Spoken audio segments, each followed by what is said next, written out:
南韩团体 BigBang 成员胜利投资开设的夜店，负面新闻不断，成为全国民众炮轰的对象，形象跌落谷底。为了洗清罪名，胜利2月底曾亲赴警局接受调查，没想到案情竟然有惊人逆转。据韩媒报道，警方10号立案胜利涉嫌协调性买卖的罪名，未来将以嫌疑人的身份接受调查。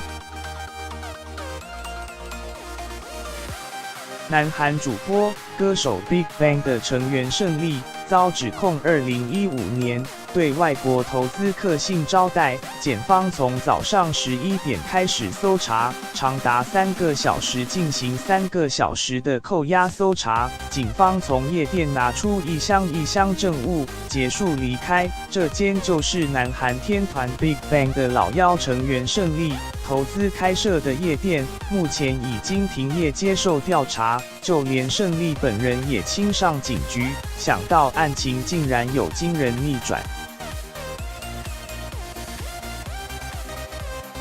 南韩主播，检方为了调查夜店是否有性招待，因此以嫌疑人的身份召唤胜利，因为胜利日前曝光了他的通讯内容，谈到要安排夜店的包厢位置，并要求合伙人叫小姐招待台湾投资者，涉嫌协调性买卖的罪名，包含胜利在内，通讯软体里的3、4名联络人一并都将设为嫌疑人身份调查。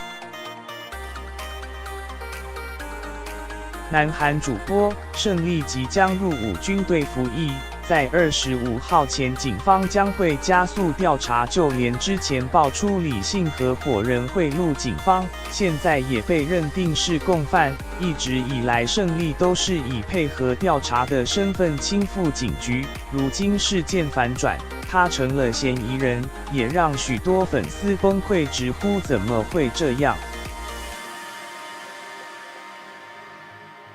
但南韩网友则认为，近几年 BigBang 成员是非不断。2011年团员 G.D 权志龙涉嫌呼麻，同年江大生涉嫌超速撞死机车骑士 ，T.O.P 也在当兵前被爆出吸食大麻，现在胜利也涉嫌卷入知名夜店攻读、性交易等疑云，形象掉到谷底。